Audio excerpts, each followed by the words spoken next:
Group D, the grand final. Here we are. We got another best of 5, and we got the off-season agents going up against 54 FPS family.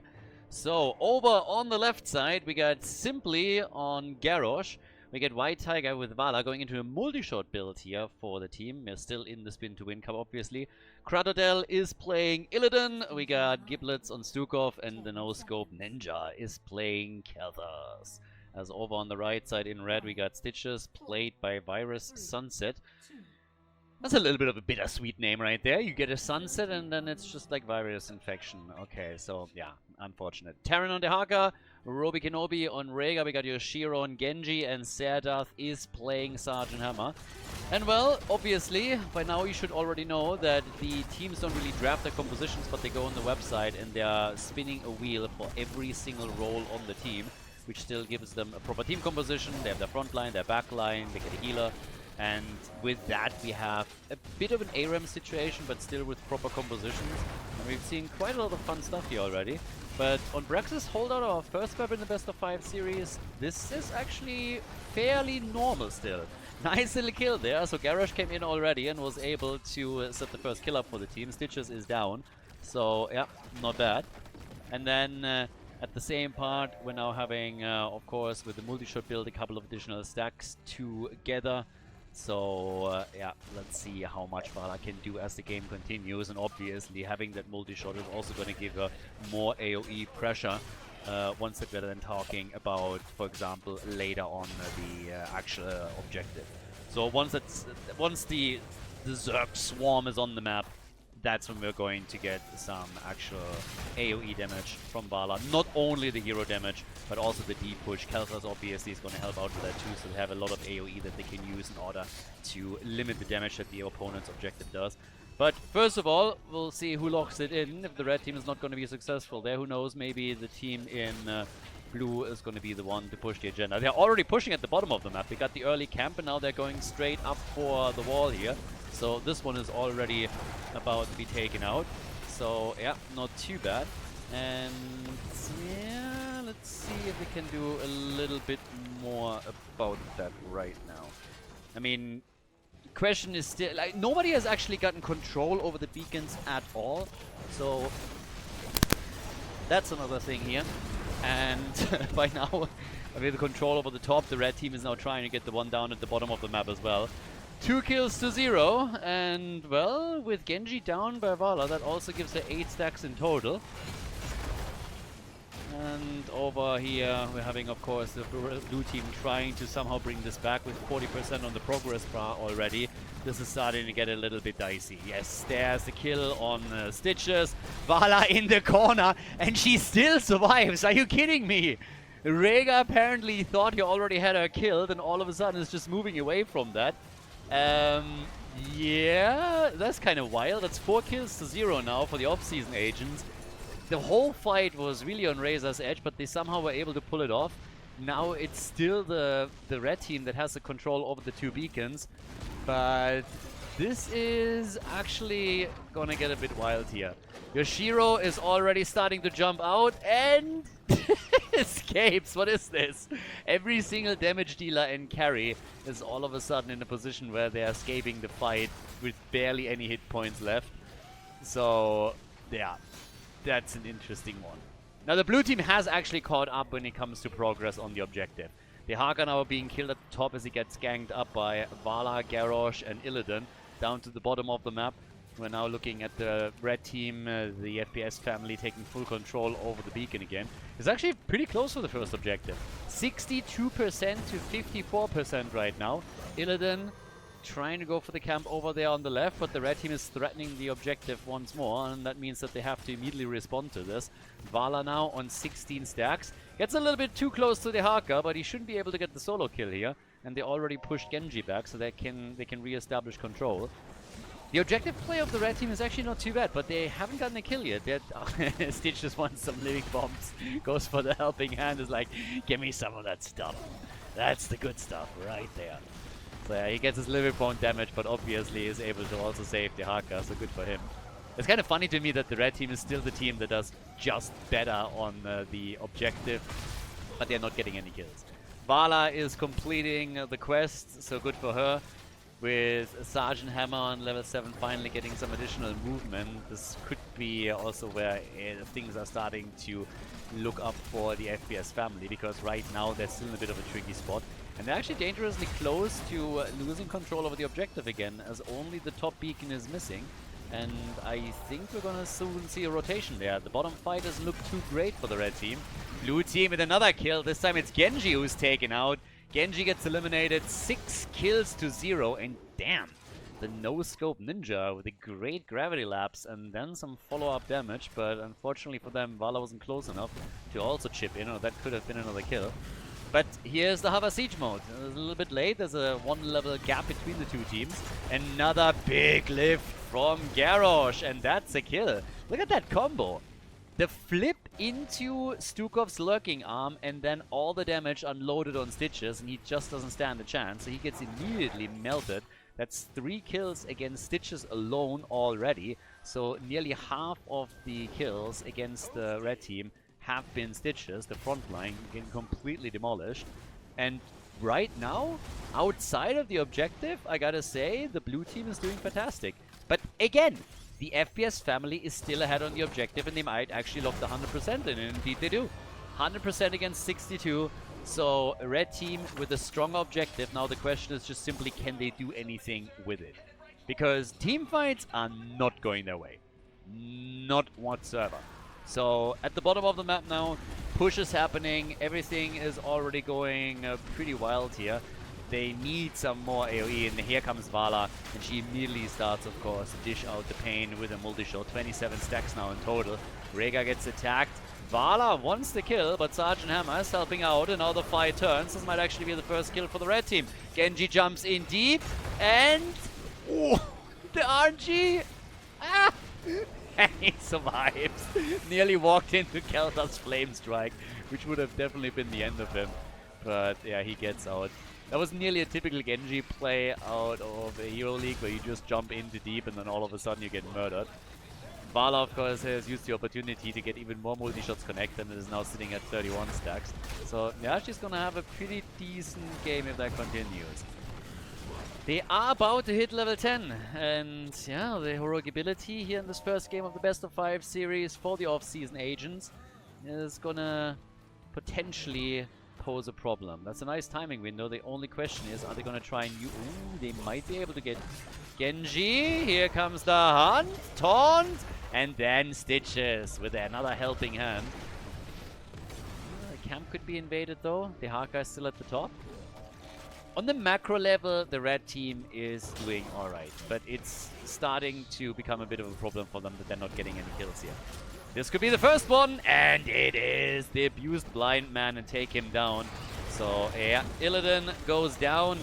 Nice little counterplay here to try to go for the cap, but this is a 5 versus 4 right now in favor of the FPS family, who now also have heroic abilities, and they come in to try and take Garrosh out.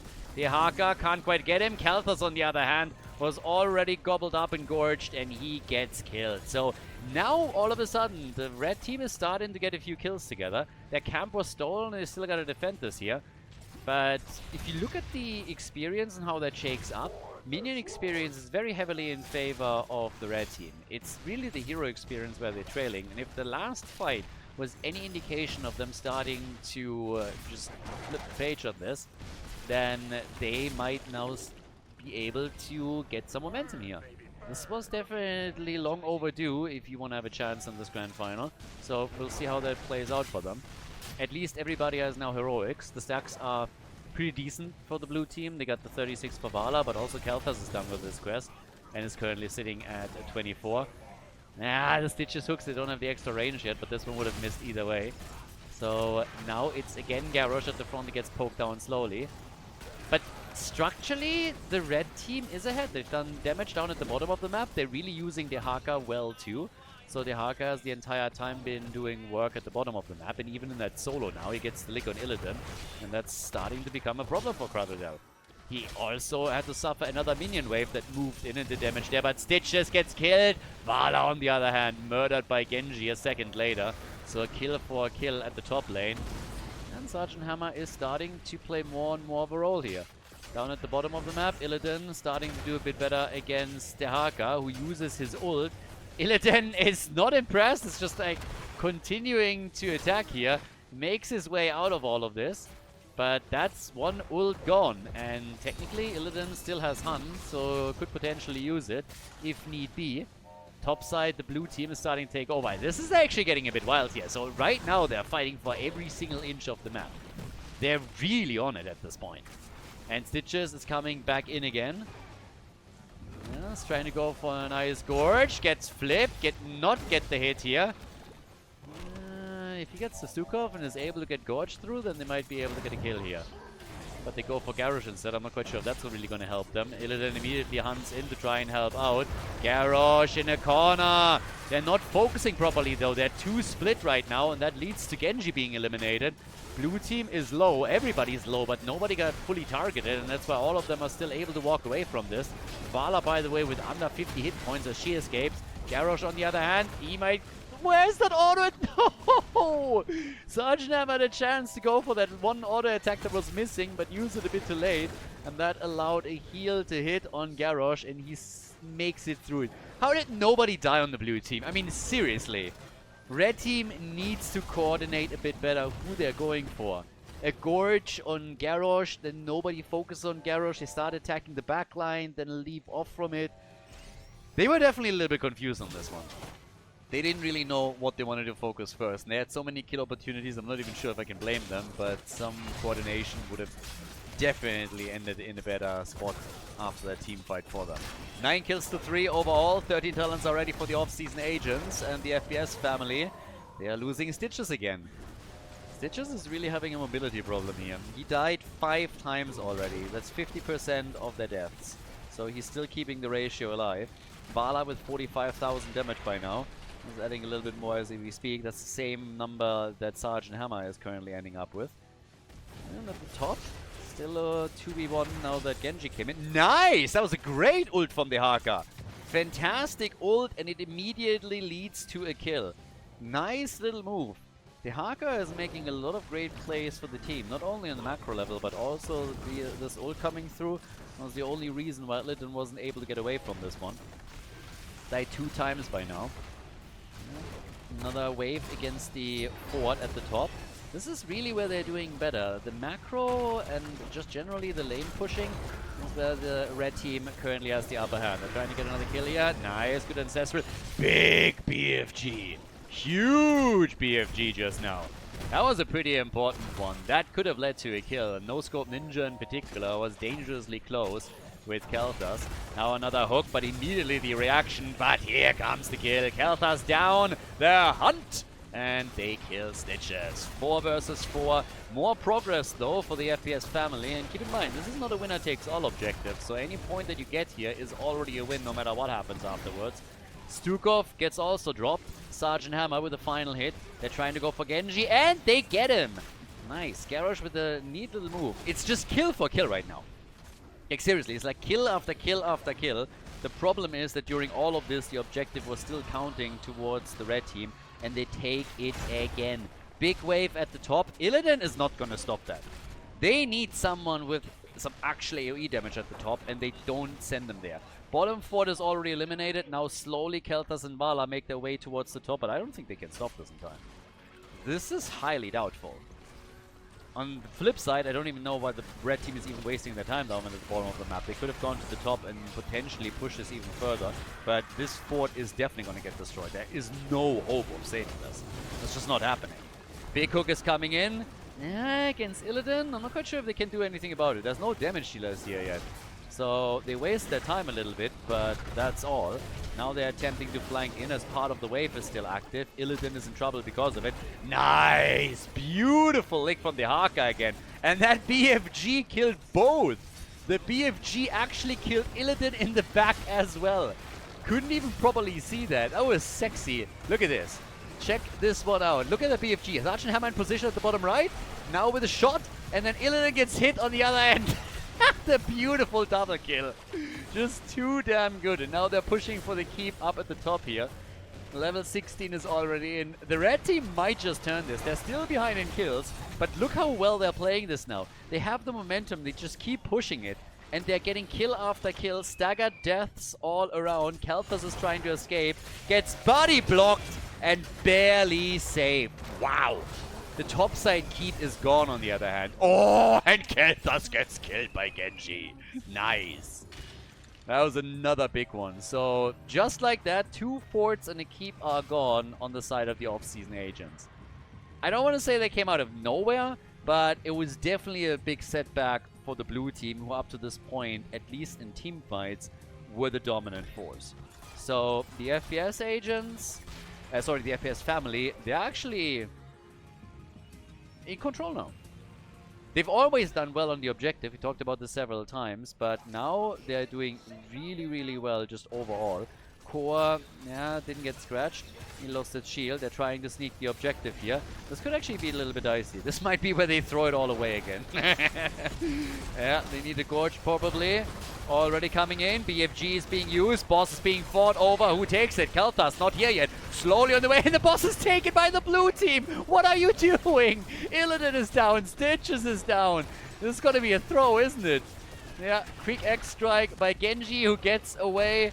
Fight still going on here. They want Garrosh, but they can't quite get him. Genji is still sitting in the back, hoping that someone walks past on low HP. Don't think that's going to happen for him. Nice little hit. Genji comes in. Ah, he gets the kill. Whoa. That was clutch. The level 16 talent for Genji finishes the job, and then he gets finished by Vala, who also dies a moment later to Rega and to Sergeant Hammer. They even get Stukov with this. So they're able to work those kills in after the boss was stolen. By the way, is now taking the bottom of the map out, the fort to be more specific. But it's an interesting one. So they're starting to take the towers out here as well. Make it a little bit harder for the team in blue to fall back. But yep, that's the mid wall taken out. You don't see that all that often, to be honest with you. So yeah, the entire mid wall is gone. What are they going to do next though? I mean, level 20 is obviously the goal right now. You want to get the Storm Talon, and then you're trying to play around the next objective. Maybe the keep at the bottom of the map. Vala with the 67 stacks that she has for a multi-shot is now at 77,000 damage. Sergeant Hammer's at 80k. Next in line after these two would actually be Genji with 48,000 to his name. But it's really now the FPS family that has taken control of this. A 1.5 level lead, half a level away from level 20. They're ahead in kills, they're obviously ahead in structures. So they're starting to run the show. Blue team trying to stabilize a bit and get back into this. They lost Illidan 4 times now. We're in the later stages of the game. Forts are gone, some keeps even. So Illidan has now a lot of space to work with. This is really one of the big things for Illidan. Just space to generally work with. Distance to safety is what we're always talking about here. Genji against Illidan now, over on the left side for the core. Over here, Ancestral is out. The lick, nice! That's a beautiful hit on Vala. And that's just the end of her. Sergeant Hammer with some fantastic BFGs, by the way. Some of these BFGs were absolutely gold. The one double kill earlier was, of course, amazing. And right now, Vala gets killed. A lot of heroes damaged in the process. Kalthus on the retreat. Garrosh is out. That's a 5 versus 3 now. They're trying to go for Illidan. And Illidan is gone. Yeah, that might just be game. They're taking down Kalthus as well. That leaves only Stukov as a survivor and a defender. And he's already on the run, and he's not going to make it either.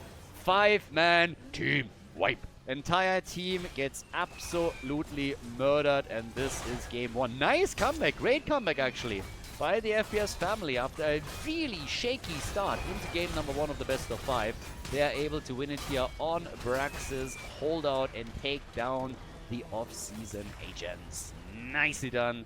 Well played. Yeah, and great job by the red team. Before we head into game number 2, make sure that you subscribe to the channel if you haven't done it yet, so you don't miss out on any future content here on Khaldor TV. Second map, off we go. The FPS family with the lead against the off-season agents.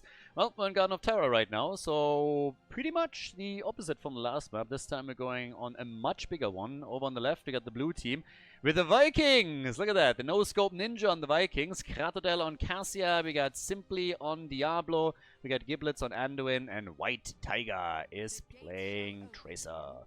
Over on the right side, it's the FPS family. With that 1-0 lead, we have them again with Sergeant Hammer. Second time in a row that they're playing the Sergeant. Sadath on the hero with Virus Sunset on Diablo. We got Yoshiro on Lucio, Terran on Imperius, and Roby Kenobi, fantastic name by the way, is playing Reyna. Alright. Now that I see Roby Kenobi, my head immediately jumps to Star Wars, and the one thing that I'm actually excited about with Star Wars is of course Kathleen Kennedy at some point hopefully quitting and just finally disappearing and stop ruining the franchise. But on a positive note, Andor Season 2 is soon going to come out, and that one is going to be nice. If you are not somebody that is... If you hate the last couple of Star Wars releases, but you haven't watched Andor yet, do yourself a favor, watch it. That one is actually good. That one is actually very, very good. If you're one of those kiddies that needs a big, splashy CGI fight every 3 minutes, then you're probably going to be a little bit disappointed. But when it comes to actual storytelling and just overall good character development, then that's a fantastic show. So if you haven't watched it yet, I would highly recommend do so before the next season comes out. I'm definitely excited for it. Yeah, with that said and done, we got our good old Roby Kenobi, currently down at the bottom right of the map, going for a camp. At the 1 minute mark, obviously, they start spawning. And this is one of those maps where camp clear is always... Ooh! They're only clearing the camps, they're clearing the lanes of Imperius, who's now down. So, yeah, camp clear kind of important here. Anduin goes down, so the Crybaby is gone. The Nick Carter of the Nexus. Back to the Backstreet Boys, baby. So, yeah, camps, that's what we're going to get here. Because he went Exterminator on level 1, so he's going to go a lot through those Siege Giants and going to try and also mow down some of those other mercenaries and take that out. In this case, also... Oh, Tracer already down, as Diablo on the blue team side is making his move. Haha, Tracer gone, by the way, but Sergeant Hammer survived. We have a mirror match as well. That's one of the oddities, obviously, that we have with the format. I talked about this in the past. So now we have two Lords of Terrors that have to both basically aim for supremacy in the terror department. We're going to see which one is more terrifying here and who is the weak hidden. Currently, when it comes to builds, slight differences. We got a Soul Shield on the red side and then Souls to the Flame. Whereas over on the blue team side, Sacrificial Soul after Devil's Due is what we're getting. So, Diablo versus Diablo. It's going to be a terrifying game. Oh my god, was that as loud for you guys as for me? I think I need to change some settings. Yeah, game number 1 apparently had a bit of a problem with the microphone, but that was fixed, so apologies for that. But holy hell, that one, that sound just challenged my eardrums a little bit. So, seems like more than one setting has been changed a little bit. Okay, anyways, yeah, that little drum interplay, we're not going to do that anymore this game. I have to figure out first what's going on there. Anyways, the Diablos are going to be as terrifying as the sound levels, as Imperius is now getting bullied around, and I think he might actually die here. Tracer definitely wants him, and she's going to get him eventually, even with Lucio trying to speed things up. What are you doing? No! That was not the moment to get back! Why is he alive? What is happening here? And why are you trying to...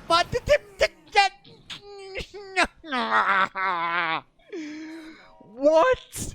And then he just hard to walk a little bit further. Cassia is dead as well. Topside is getting pushed. What's happening here? First, Imperius tries to escape. Tracer has him for sure, then recoils for no reason.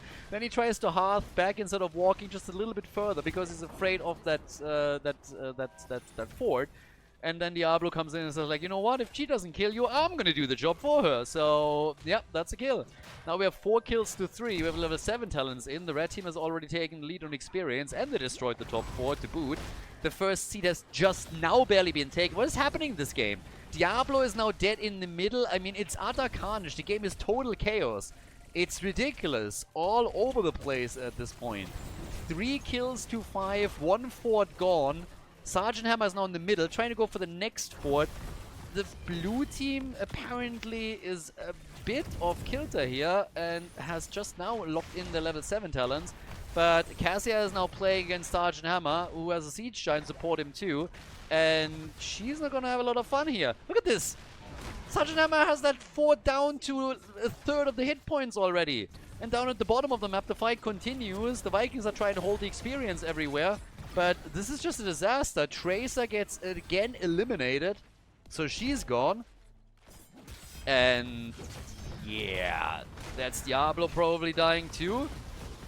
Well, maybe not. Maybe the other Diablo is now dying. And Sergeant Hammer is still sitting in the middle.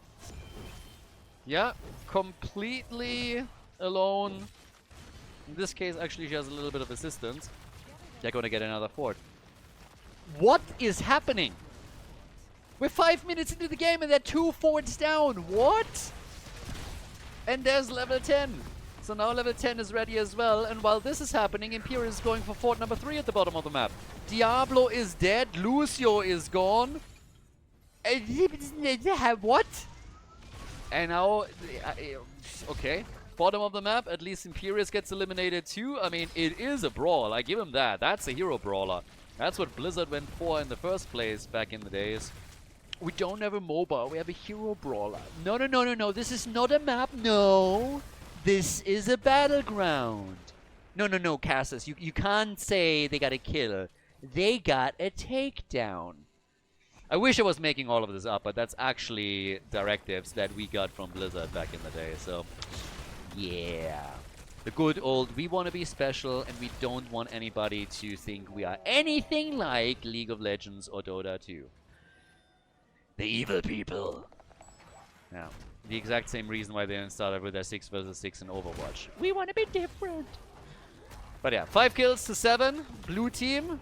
There's the APOC. APOC on the other side though. But yeah, it's a bit of a wild one. I mean, honestly, at this point, I'm just looking at the game and I'm thinking, can they bring this back? We had already a pretty... oh, careful. We had already a pretty wild first game with a nice comeback. Now we might get a second one. Sergeant Sadath, honestly, his BFG has like some aimbot attached to it. He had so many fantastic ult hits in the last game, and now he's just continuing it with the second game on Sergeant Hammer. Anduin is dead again. Died like a little girl as usual. And yeah, there they go for Diablo. Alrighty. Oh, by the way, talking about the little girl friends, like one of my favorite moments in the HGC times was actually, there was a fight where Tyrael was solo playing against another side lane up at the top, and Tyrael hits like a wet noodle, everybody knows that. So I said on broadcast, yeah, nothing's gonna happen here, Tyrael is hitting like a little girl anyways. Totally normal comment, everybody with 2 brain cells to rub together understands what it means. I got angry messages on Twitter that I'm a sexist and a misogynist because I said Tyrael hits like a little girl.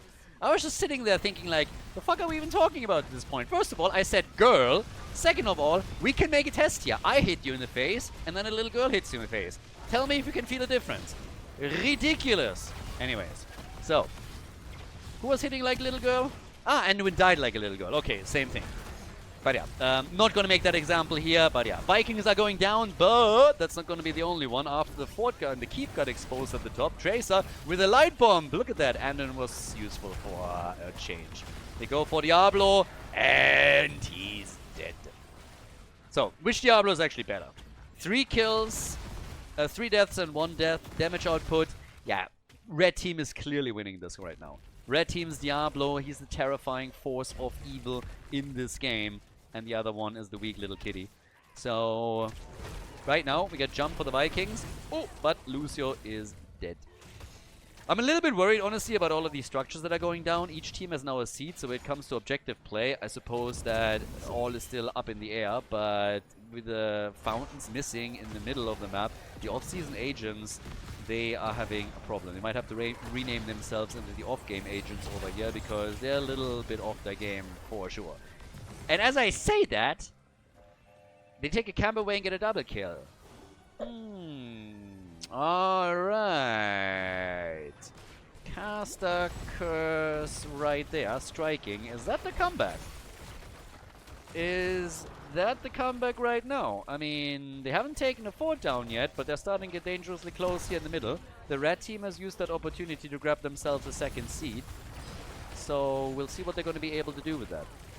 It's been raining for nearly 4 weeks now in Spain. I swear to God, if you would put a seed out there anywhere, you would wake up 1 or 2 days later to half a forest. That's what's going on here. What the blue team is waking up to is all of a sudden all that skill that apparently they rediscovered. It's 10 kills to 10, level 15 to 15. If not for the fact that so many structures were taken out in the first 5 minutes of the game, the blue team would be in a great spot. They got 48 stacks on Cassia now as well. And it seems like the FPS family is, yeah, having some issues here. They're not really doing all that well right now. They had a fantastic start into the game, and then all of a sudden things started to go south. So down at the bottom of the map, there's a potential for a little push. Vikings are currently trying to stop the Siege Giants. Lucio, yeah, as he's rushing away. Tracer's already starting to move back in. So it's Overwatch against Overwatch right now. At least there's a little bit of inbound on both sides. But, yeah. Here comes the next move with those Siege Giants through the middle. Seed has spawned, so that means that is the potential for the first objective. If they want to go there. Both teams now on 16, which also gives us Largen in charge for Olaf, so the stun is ready. Yeah, APOC is in. Double APOC. Yep, those Diablo boys are going ham right now. And there's the double kill. Cassia down. Tracer is down. And that's bad news for the blue team. Anduin does what he does best. He runs away. But does he run fast enough? Seems like it. So he actually survives. Diablo didn't. The seed is still up, but they have a chance to go for the keep without even trying to claim it. And that's exactly what they're currently doing. So it's time to take the keep down, or at least damage it. They should send somebody to that seed, though. I mean, that's an objective that they can get, and once that they have it, they're guaranteed to get a second keep at the top. So keep number 1 is already down, and they keep pushing. They see a core, and they're like, juicy, 2-0 right there.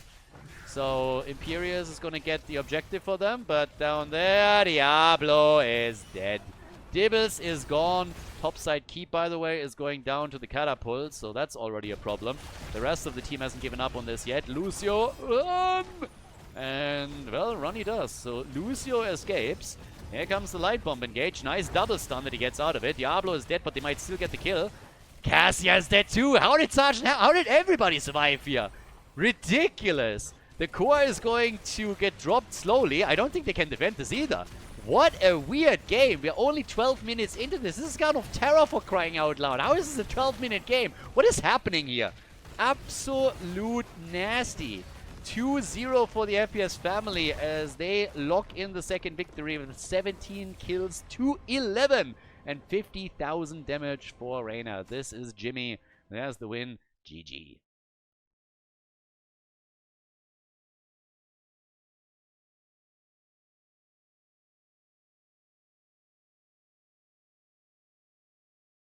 Game number 3, match point number 1, and well, RNGesus said hello to the compositions on the third map. We got on the blue team side, Simply on Stitches, we got White Tiger on Kerrigan, Giblets is playing Deckard, Kratodel on Dehaka, and then a no-scope Ninja with Nova. I think he's lying a little bit. That's clearly a scope that he is currently using here, but let's see how those no-scope skills actually work out. On the right side for the FPS family, we got Yoshiro on Cassia with Thunderstroke this time. We got Roby Kenobi on Tyrande, so he got demoted from Jimmy to support. Virus Sunset is playing Stitches. Terran on Murky, and Sedath is playing Kel'Thas. So after successfully playing Sergeant Hammer 2 times in a row, we're now having him on Kel'Thas. It's actually kind of interesting. We have Stitches against Stitches again, so it's again a mirror match on the front line. Diablo versus Diablo ended in favor of the red team, and now they're trying to go for the hooks. This could actually be funny. This reminds me a little bit of the pool party Stitches, the brawl that we had in the game for a long time. So let's see if we have some really cool moves there with Stitches hooking each other or hooking different targets. There's a lot of shenanigans that you can actually pull off with that. Get over here! Going full Scorpion move on us as they're trying to take Cassia down, who barely survives, but actually does. Now, I actually think what was the... Honestly, let's think about this. What was the best brawl that we had in the game? What is it? The Stitches Pool Party? Was it the Nova Snipe Monsters? I think it was the Pool Party. It was probably the Stitches Pool Party, now that I think about it. Murky on the top lane, of course, going up against the Haka right now. And that triple front line is actually wild for the blue team because they're running a triple front line right now with Kerrigan, Stitches, the Haka, and then Nova as their main damage. Now there's a lot of CC. Once that you have Precision Strike, you can make some pretty sexy moves there. Good helping hand, by the way. But there's also the stacking for Cassia and there's Khaldor, so there's a lot here. There's also a nice amount of CC, of course. You have Stitches with a hook, potential Gorge, and then Gravity Lapse plus to run the Hunter's Mark and stun. That's a nice chain that will allow you to get lots of damage through too.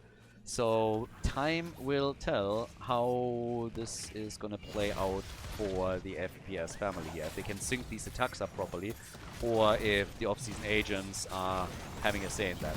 As the Gravity Lapse, Khaldor is running out of mana though, so he needs to be very careful here. In the backline on the other hand, red team is in trouble. Tyrande, and she makes it! Makes it, turns it around, stuns the Haka, who gets a few more shots from that tower. Stitches is low. Low but alive, and they get both smashed. Stitches wants to smash.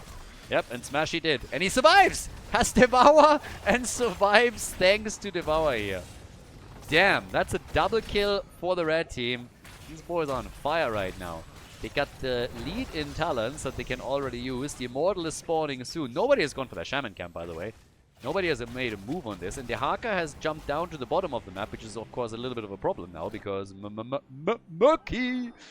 What a disgusting mount. Didn't you have something unique and epic that you could have used? Unbelievable. But yeah, either way, so right now we have topside, a little bit of damage on that wall. They go for their camp, by the way. Immortals are going to spawn in a second, and it seems like, ooh, you're a little bit late to the party, my friend. Okay, Deckard Cain is very quickly told that he's being senile here and needs to be careful that the objective is spawning, and that is just way more important. So, yeah. Then on the other hand, there's the Gravity Lapse. Bear. Oh, they missed the Gravity Lapse and the hook. Funnily enough, Tyrande connected the stun. The chain was a little bit off there. Now they're trying to... Oh my god, Kerrigan. How did she survive? No mana, by the way. That's not good. You need those combos, girl. But this is a wild one. Kerrigan surviving here is just absolutely insane. But she made it! They're still trying to defend. Nobody died. What? That's kind of crazy. But okay. Fair enough. By now we have Stitches all down at the bottom of the map for the blue team. Getting the hook, but also getting flanked. Deckard Cain is the first one that gets the Gravity Lapse. Gravity Lapse honestly would be amazing on... I mean, if you think about it, any theme park, if you could get a Gravity Lapse, that would be amazing. Whee! Like, that's just fantastic. Like, you know these weird blow machine thingies that like keep you in the air for a little bit? Something like that. If you had, like, honestly, now that I think about it, Khaldor could work at any circus. He would be great. Just Gravity Lapsing people all day, every day. They would pay. I mean, if he was fully into capitalism, he could make buttloads of money. Elon who? He'd be rich. For sure. First trillionaire, right there. Just get those Gravity Lapses going, and you know, if they don't pay, yeah, you just ignite the ass a little bit. And there you go. Level 7 talents, so there's a lead for them, but that's just fighting. Nobody is going for the objective right now. They're just brawling it out in the middle and trying to go for Krattodell in this case. Those hooks are not connecting on the other hand. Yeah, very... these ones are! Blue team, clearly! He's the better hooker. For sure. So, even with the talent advantage, it doesn't seem like the FPS family are guaranteed to win in this fight. Nova is using her immense wave clear abilities at the top to try and take the minion wave out. That's actually just sad. That is just sad and pathetic. No scope ninja, what are you doing? First of all, you're not with your team, you just lost Stitches, and are you really trying to snippy snipey every single minion by themselves? That's just not gonna work. Khaldor's at least down. Nova is now rollerblading in from the side. Could get another hit here. Tries for it. They go for Stitches! And they get the kill. Kerrigan is doing most of the work. And yeah. Rides, by the way, a fantastic mount. That white direwolf is incredible. It's a fantastic mount. I use it myself occasionally. Now don't get me wrong. You can ride the doubloon and you can ride the money pick. But if you're out of both, then the white direwolf is old school, looks good, And much better than whatever this is. Get the egg. Get the egg. You can sell it in the US. Egg prices are through the roof over there. That would actually, honestly, that is a market right there. Collect murky eggs and sell them in the supermarket. Another way to get rich. Yep, you can learn a lot here today. By the way, I actually, like, throughout the entire campaign for presidency, everybody was talking about egg prices, egg prices, egg prices. And I was just always listening to it and was like, yeah, blah, blah, blah. And now they're talking about the same thing. And I was just like, what are you talking about these stupid egg prices? Just because you have to pay euro more for eggs. I mean, come on, like, give me a break here. Then I looked up how much eggs are in the US. Holy shit, what's wrong with your country? Seriously, what is wrong with you? I don't care how many bird flus or whatever you have there. That is insane! I would never eat eggs in my life again. It's ridiculous. Anyways, 5 kills to 2. I would pay that much for golden eggs maybe, but that's it. First objective and we're nearly done. And it turns out with 1,000 hit points on the shield, the red team takes it. And more importantly, while they take the objective, Murky goes to the top and says, you know what? That fort looked at me the wrong way. I'm gonna take it down. Ooh! Pyroblast! Woo! See? Hear that? Normal sound volume. Wasn't my fault. I checked it later. It was a bug on the tool. I didn't even change anything. But yeah, applause, applause. We got the meme blast once again. So, yep. Topside Murky still walking away from this. Nova has gone into the anti-armor shells. And down here, that Immortal is slapping. Oh yeah. Slapping that fort around a little bit. Still no level 10 for the off-season agents. They're in trouble. No heroic abilities while you're trying to defend the first objective. This is, by the way, the first objective. Usually we get level 10 around the second one. It's kind of wild. But that's the second fort that they're losing. So the FPS family with the big moves for the fort, starting to take those out. Topside gone, bot lane gone. And they can even push for the wall at the keep because there's still no heroic for the blue team. You can't do anything. You can just sit there and take it. I want to see that oh my god, like Octocrab Precision Strike Pyroblast. Give it to me. Actually, that doesn't really work. You can go Tyrande, Starfall. Precision Strike is in play, but on the other side. But now that I think about it, I just want that combo in one of my games again. Kerrigan is about to go down, but they killed Stitches already, so it's a trade. 1 for 1. Murky isn't even with them. The Frog is doing his own thing the entire time. Can they save Cassia? I don't think so. Nah. Cassia has been deaded, so she's gone. But on the damage side, she is sitting at 35,000 and is way ahead of anybody else. Kel'Thas doesn't come close. Kerrigan doesn't come close. Nova at this point is just sad and lonely. Trying to rollerblade her way to some more hero damage. Down at the bottom of the map, they're trying to go for a camp. That's the real reason why Nova started to go on the way. With all the experience that she gained going for the minions at the top, she saw the mercenaries getting attacked. It's like, oh my god, I know exactly what to do here. But they're coming in for Tyrande from the side with a bit of flank after Stitches gorged Kerrigan.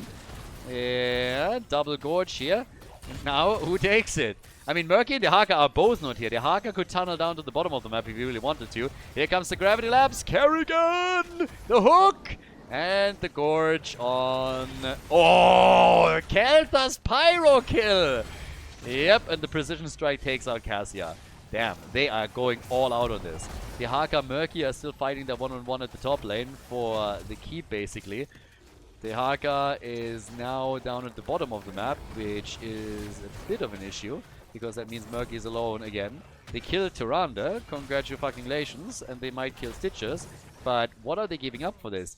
I am not so sure that's really worth it. I mean, there's a catapult, there's a bit of a camp, the wall is halfway gone. To be fair, the keep didn't take any damage, and they clawed their way back in experience a bit, but still, that would worry me slightly if I give up structures like this. These are some important ones that they have here. Yeah, Nova comes in again. They got the level 13 talent now. That means on both sides, Stitches has now the extended hook range, so that's good news. But we are talking about the next objective. And Immortal number 2 could hurt already. Now Stitches went into the Chop Chop. I kind of like that. One of my favorite talent names, honestly. I can't even tell you why. It's just funny. There's the combo! And there's no kill like overkill. Unleash everything. And then here comes the Chrysalis.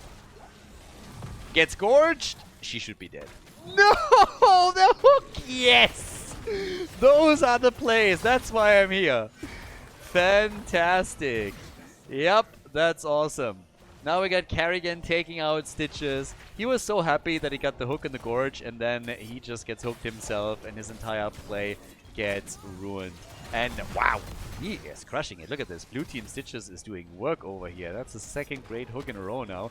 They have the lead in kills with 11-7 at this point, and they are going to try their comeback again. This is starting to become a little bit of a thing, by the way. Every single game that we've so far seen in this series has been about comebacks. About early game leads for one team, then a comeback attempt. I mean, some worked out, some didn't, but holy hell. Now Murky's dead again. Tyrande! 1 second too late. That gravity lapse could have saved her life, but it barely did. And now there's going to be a halftime show victory for the off-season agents. They're going to win the halftime. Yeah, and that means that there is a potential to bring this back a little bit. I don't know why they just keep feeding individual heroes into all of this. So Stitches is dead again, and nearly another hook against Cassia, but for some reason the FPS family has a bit of a death wish over here. They are just moving into this, and they're getting wrecked. So, no clue why they think it's a great idea to keep feeding heroes in here.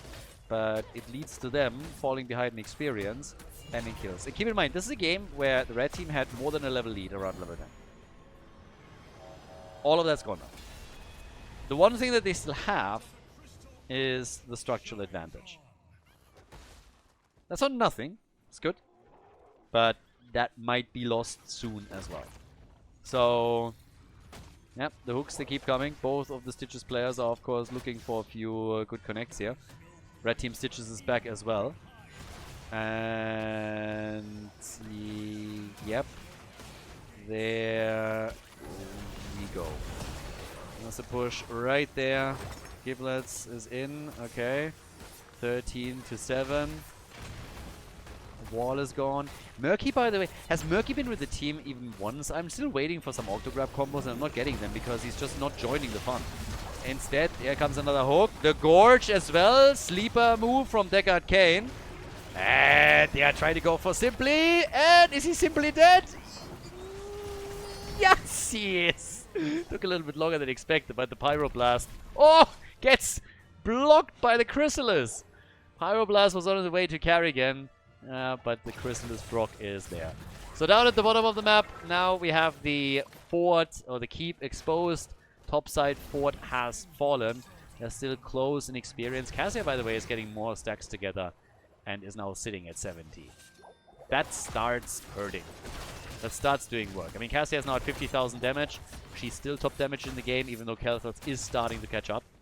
So he's slowly getting there. And, well, let's see. Gravity Lapse coming in. They're full over here. White Tiger again needs the combo. Precision Strike. Did at least some work, and they get the kill on Carrigan, on Tyrande. That was important. Carrigan is chasing, but now player killer number 1 is gone. They just dropped Nova, which means that all of the range damage is gone. The hook nibbling on Carrigan's armor here, but didn't properly connect with it. So, 15 kills to 9. And the blue team, of course, is going to try their best to come back here. They want this.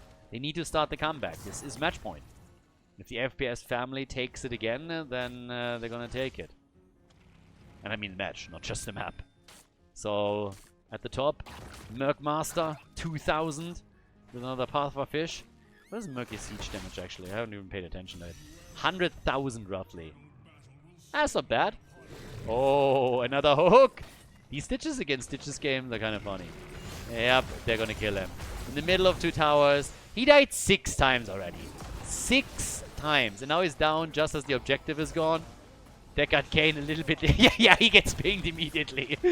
Oh my god. He went full Biden right now. He's like, ult. Turned into a pirate. Dropped the ult in the middle of nowhere and everybody just goes like, what? Yeah. Didn't need the cooldown. Try to establish a little bit of dominance over here. So, yeah. There got Kane wasting his ult. And now they come in with another precision strike. And Tyrannus dead. Guys, they're getting murdered here. They're getting absolutely murdered at this point. That's the off-season agents with just kill after kill after kill. They completely reversed the game. It's 17 kills to 9. And at the top, they can go for the objective again.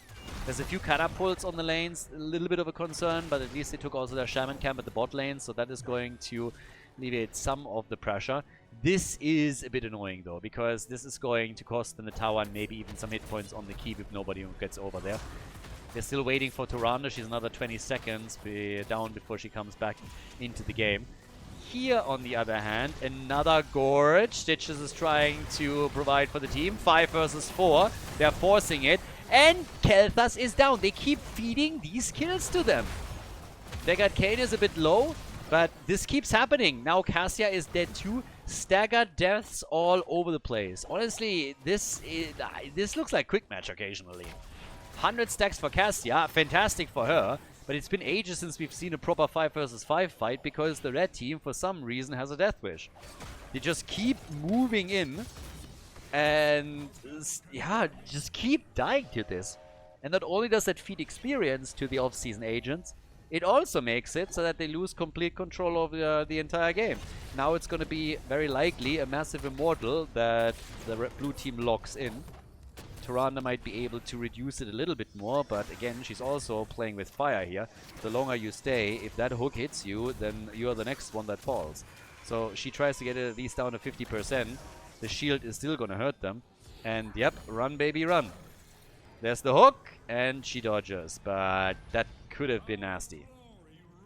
So, top side, that's where we get Murky now doing his thing with the camps. He's trying to push the lanes a little bit. The idea is, of course, also to get experience for the team. Get level 20 for defense. They got Kane with the perfect gems. We got the precision barrage. Hungry Stitches. They're close on 20, but they're not there yet. They're likely going to lose that keep before. They should that fort before. They should be really careful how they play this. And Kelthas is dead again. Another murder hook. What is happening here? This guy is cheating. That's an aimbot. 100%. Kelthas down. Tyrande down.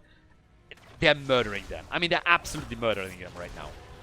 First and foremost, simply with Stitches, simply destroying them. 20 is now available on both sides. That gives us Titan's Revenge.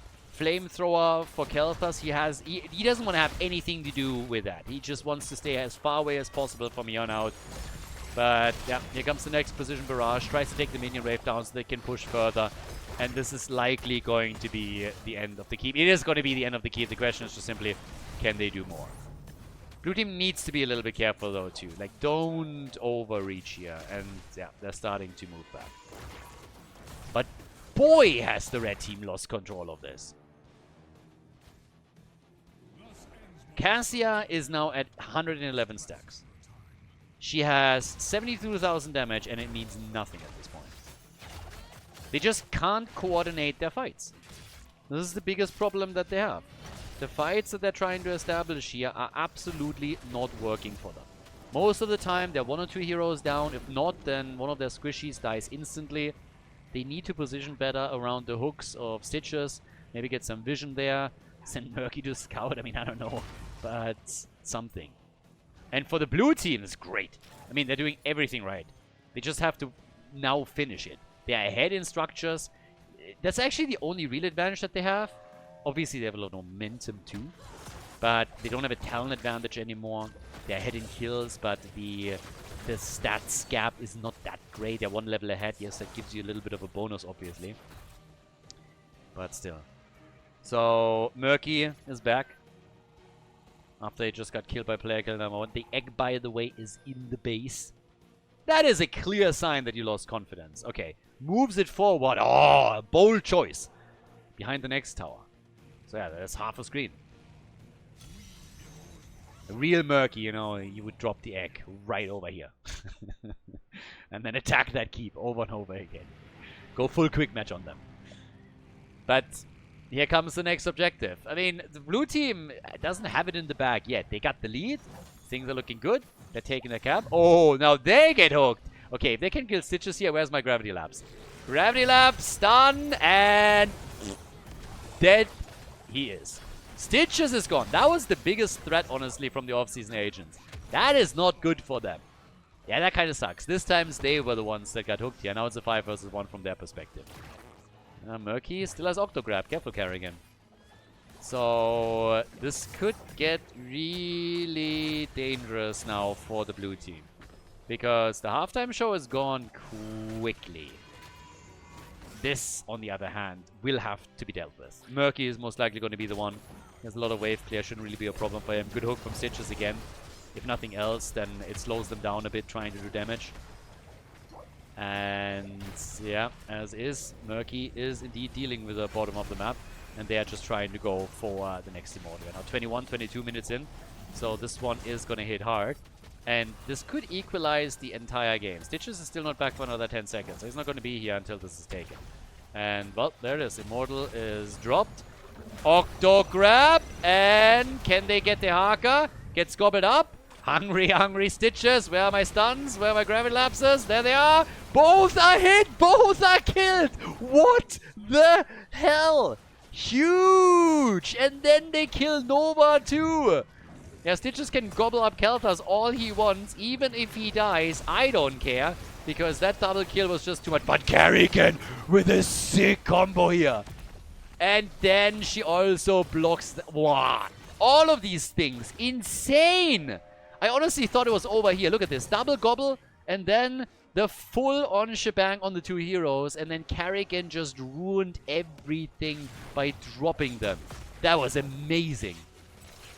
Both of those plays were incredible. 25 kills to 13. But Carrigan just really saved the day. That could have been game. That should have been game right there. And then Carrigan made that move. Now, again, they have only Stitches and Carrigan here, so that core is most likely still going to take a little bit of damage. I have no idea what Stitches is doing. I think we call that inting in professional circles. What was that? Why did he do that? That Immortal is not going to finish the core by itself. I mean, it's some damage, but still. 66% on the core, but the blue team is still fighting. And yeah, you just lost Stitches. Murky doesn't matter. Losing Stitches with a 40-second death timer at this point still hurts a little bit. Those catapults, by the way. Yeah, I don't think that this minion wave is really your problem. Take those catapults. Oh, they're trying to end here. I'm not so sure about that. Really? You're trying to end in a 5 versus 4? Okay, they're falling back. Okay, this makes a bit more sense. Steal the camp, that's good. But yeah, trying to go for the core in that situation would have been ambitious, to say the least. 82,000 damage from Cassia. 77,000 from Carrigan. She's the real carry for the blue team. Screw Nova. Oh, Carrigan is really trying to flank here. 39 kills in total at this point. 39 kills. But, yep. Next objective could end it all. It's a 5 versus 5 again. Also, I think really that Kelthas should stop trying to pyro Carrigan. She's using Chrysalis too well here. Yeah, the coordination there is also a little bit off with the stun coming through, but they still have Gravity Lap, so that's nice. But another stun here would be fantastic. There's the pyro, and he gets murdered. Jumped into the pyro. Now Carrigan gets hit, gets Gravity Laps. Carrigan! She makes it out for now. But that fight is not over. Kelthas is hitting Gravity Laps after Gravity Laps at this point. The Haka barely makes it out, but it doesn't change the fact that Stitches is gone. That's your hook's gone. That's a huge part of the setup that they're running with eliminated. And the Immortal is up again. So here's the chance. Cassia, 130 stacks, roughly. Yeah, top side. Carrigan. Carrigan. Yep, the entire blue team is now coming in to help her out. But here comes the flank from the rest of the red team. The FPS family, they want another kill. They want the follow-up. Deckard Kane is a little bit low. Carrigan also needs to be careful. Big hook. Big hook. Carrigan with a combo. But she's in trouble. Kerrigan, how is she still alive? How is she still alive? They don't focus her enough. Finally, finally. Kerrigan is gone. Now they go for Nova. Cassia wants the kill, and she gets it. They go for Deckard Cain, drop him 2, and that's everybody gone. Stitches is the only one that came back here. And here we are. The move towards the core. 66% are still remaining. But can Stitches slow it down somehow? I don't think so. It's 40 seconds that he needs to bridge until anybody respawns that could potentially help him here. And this might just be game. This might just be the group decided. Group D, FPS family. It's likely going to be a 3-0. I don't see them throwing this. Not here. Not right now. They're still playing around Stitches a little bit. I don't even know why they're toying around with him. They just could go for the core. But they take Stitches down. It's a 5-man wipe. They're all gone.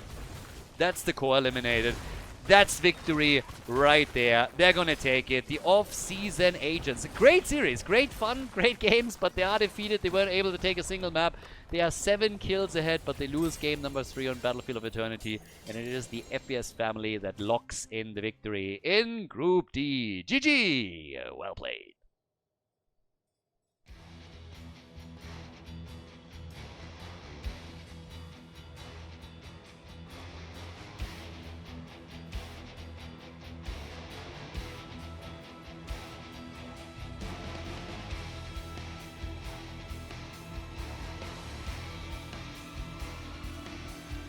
Thank you everybody for watching the video today. I hope that you enjoyed the show and the commentary.